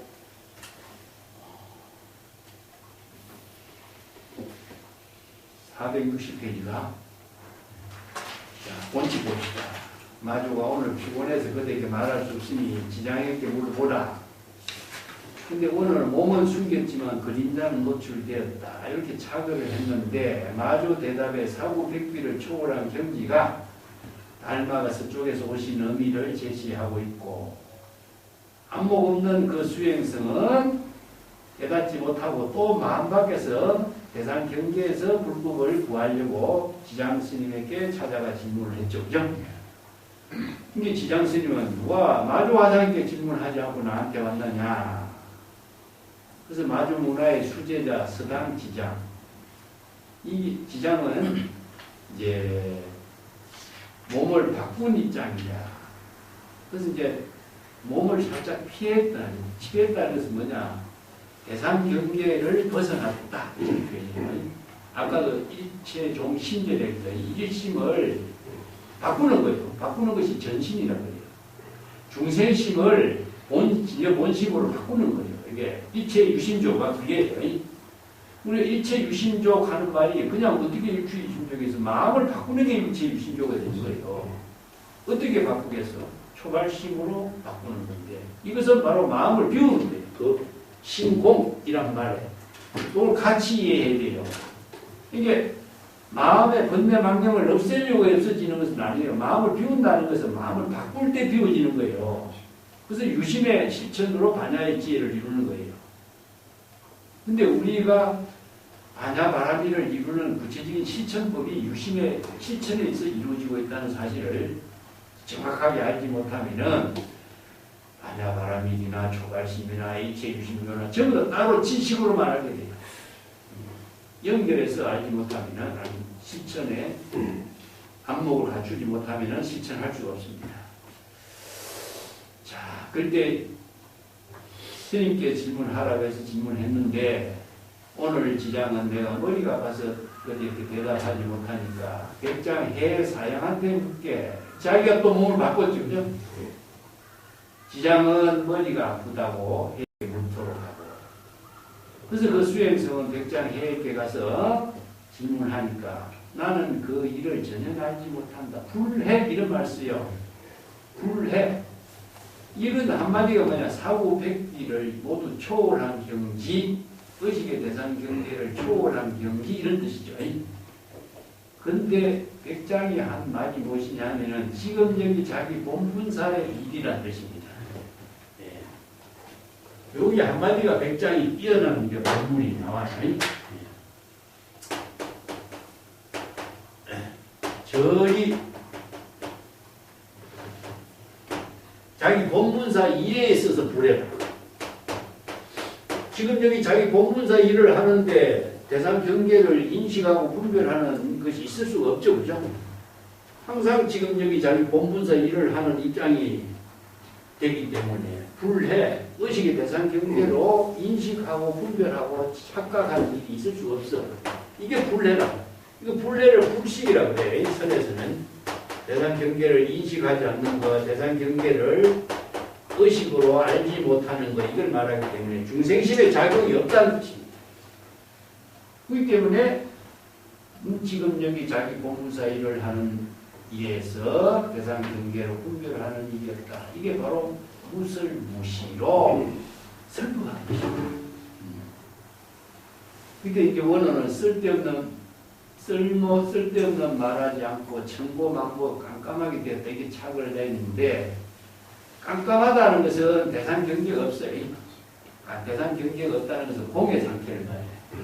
우리가 이제 불교에서 이야기할 적에 불법 유현이란 말 써요. 인제가 유현. 자, 우리가 불교에서 이야기하는 공을 중국 사람들은 유현이라고 써요. 유현 똑같이 깜깜하다는 뜻입니다. 깜깜하다는 것은 대상이 없다. 이체 언어 문자라든가 대상 경계로 보이는 세계가 아무것도 없는 상태를 깜깜하다 그래요. 볼 수 없잖아요. 그죠? 이게 불법 유현이라. 문제는 불법이라고 하는 것은 이체 개공이다. 이런 말을 불법 유현이라. 그래서 이제 노자, 현, 의현, 중묘지문 현이라고 썼는데 현은 현묘한 경지인데 현묘하다라고 하는 것은 일체 언선이 초월됐기 때문에 어느 문자를 초월한 경지이기 때문에 지혜가 작용해요. 그래서 현묘한 경지를 깨달음의 경지라고 표현합니다.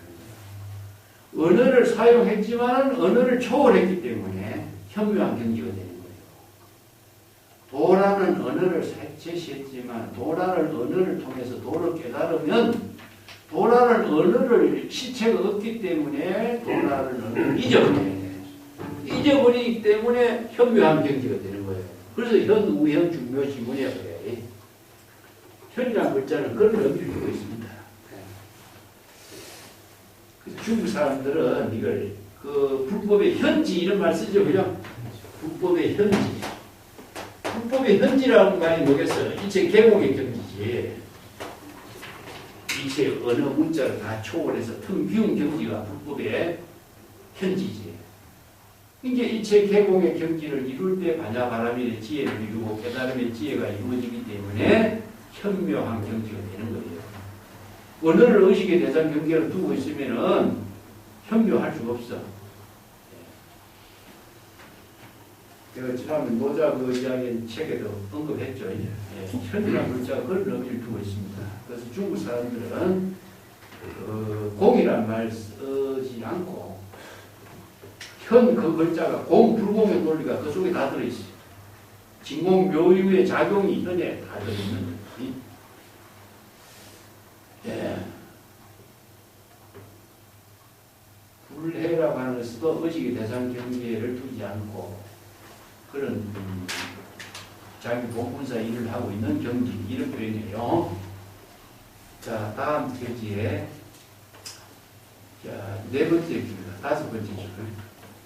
그 수행성은 지장은 머리가 아프다고 말하고 백장은 불해라고 말했다. 이런 사실을 마조화상에게 가서 알아내니까 마조화상은 뭐라고 평가했느냐?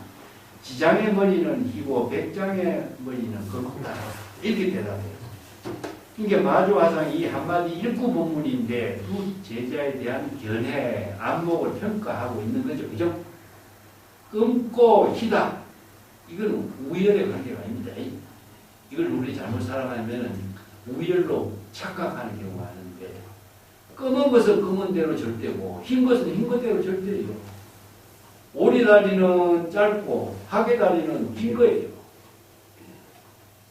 백장은 백장대로 절대의 경지에서 본분사의를 했고, 지장은 본분사의 절대의 경지에서 본분사의를 한 거예요. 이게 제법 실상의 세계를 표현하는 거예요.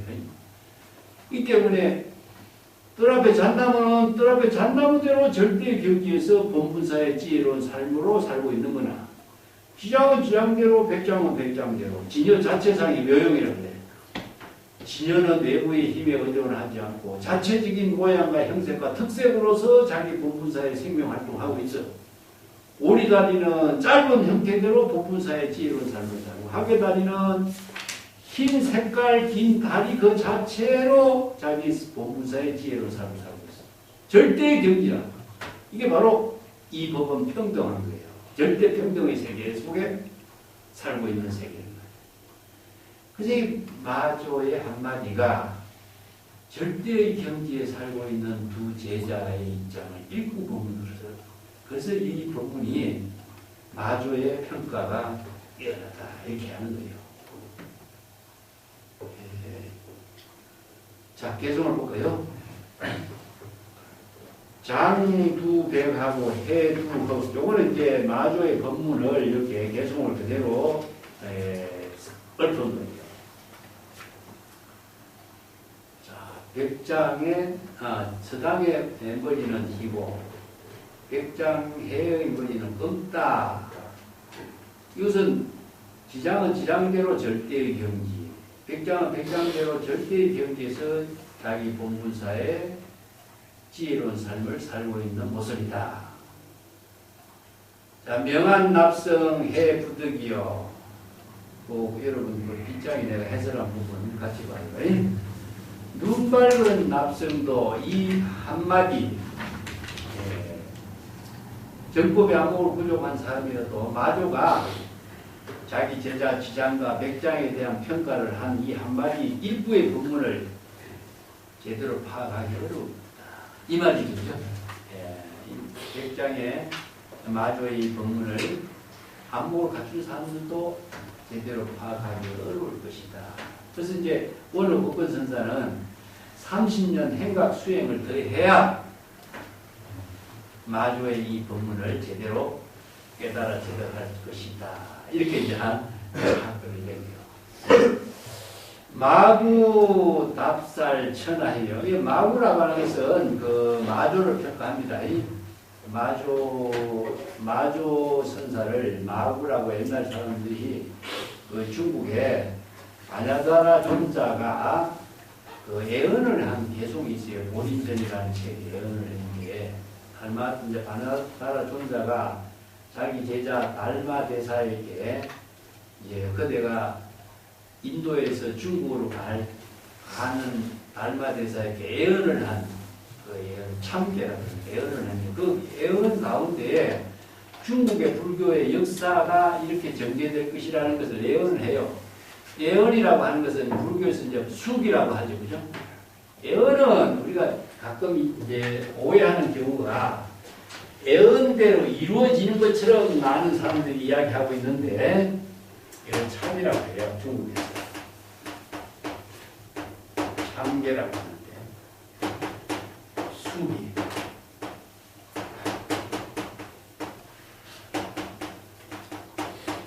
예언한 개송이라는 것이죠. 사실은 이것은 예언한 그대로 이루어지고 있다는 역사적인 사실을 그대로 제시하고 있는데, 이루어진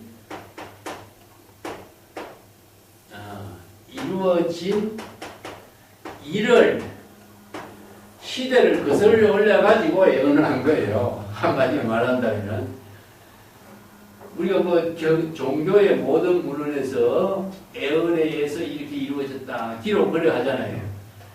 후대에 이루어지는 일을 거슬러 올라가서 그렇게 예언한 것처럼 기록한 거예요. 아시겠습니까? 이게 예언의 하나의 또 재미난 이야기입니다. 이게 이 종교의 문헌에 이런 게 많아요. 그게 참계라고 하는데 중국 땅이 넓기는 하지만은 다른 길이 없다. 이게 마저 도의를 이야기해요.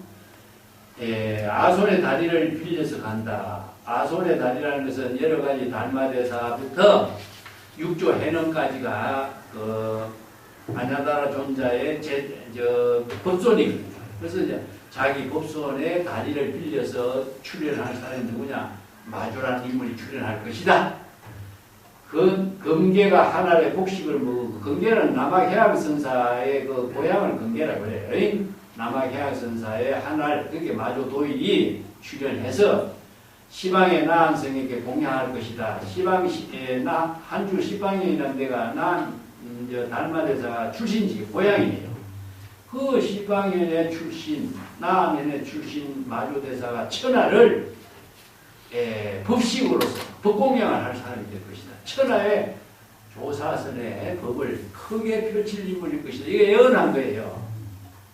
그 예언한 구절을 갖고 여기 개성을 엎어요. 마조가 천하 사람을 짓밟는다. 이렇게 표현한 거예요. 이게 내가 자주 얘기했지만 조사선의 진정한 조사는 마조입니다. 그 이전은 전설적인 인물들이라고 해요. 이게 마조라는 인물이 얼마나 위대한 인물인가 우리는 알 수 있어요.